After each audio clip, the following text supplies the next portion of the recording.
Ô, Guido, eu fiquei curioso. Qual foi o seu diagnóstico com o Marcelinho? Porque não é psicopata, não é esquizofrênico. Boa pergunta. Boa, excelente. Ele tinha Finalmente. uma encefalopatia.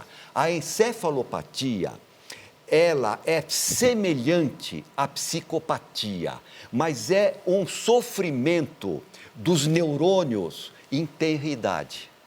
Por exemplo,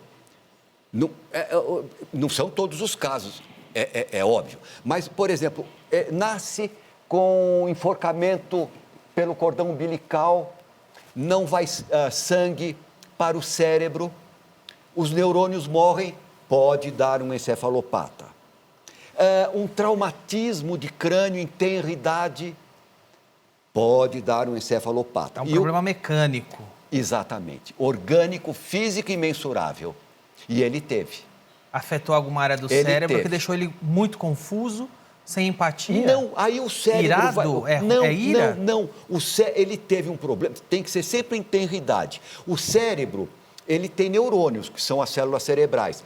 Quando ele teve uma hipóxia muito violenta, com 2 anos de idade. Ou seja, hipóxia é falta de oxigênio no cérebro. Se você tem falta de oxigênio no cérebro, os neurônios morrem.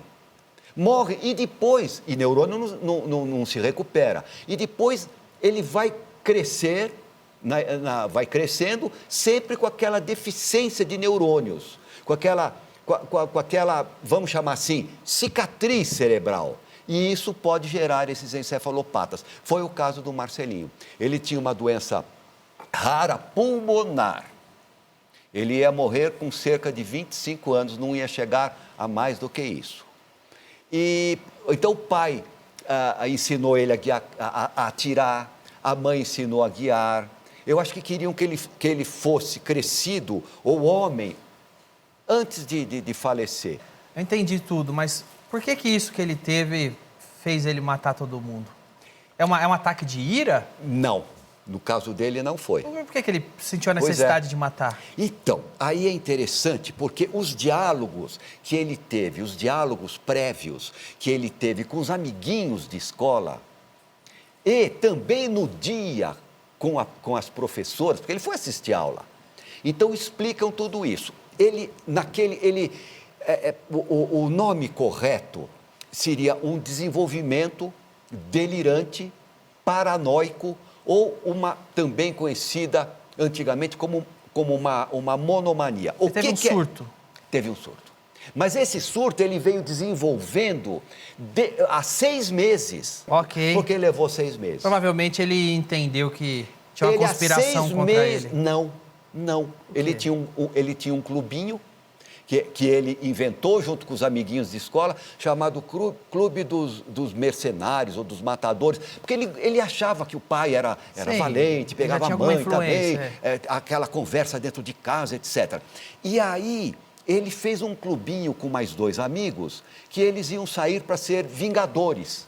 Criança, 13 anos. Justiceiro. Você falou, é isso aí, essa é a palavra correta. Iam ser justiceiros. Então, ele, junto com os amigos, ele fala, olha, eu vou matar meu pai e minha mãe, porque ele não podia ir nem na esquina, que os pais não deixavam. Entendi. Por quê? Porque ele era doente, ele ia morrer com cerca de 25 anos.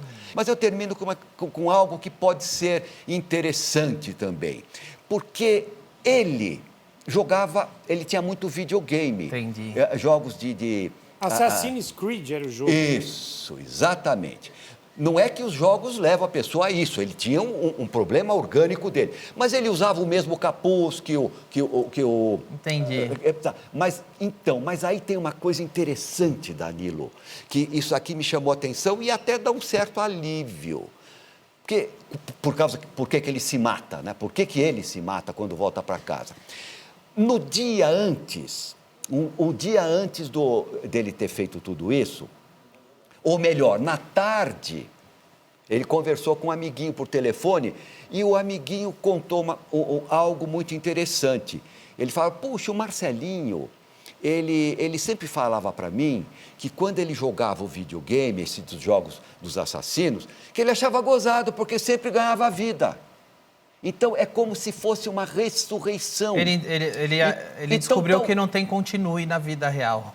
Eu acho que quando ele chegou na casa dele Entendi. e viu todos mortos, talvez como, entre aspas, um videogame ou Foi algo... resetar o jogo. Resetar o jogo. Resetar o jogo. Que coisa. Que Realmente coisa. surpreendente. Surpreendente, surpreendente.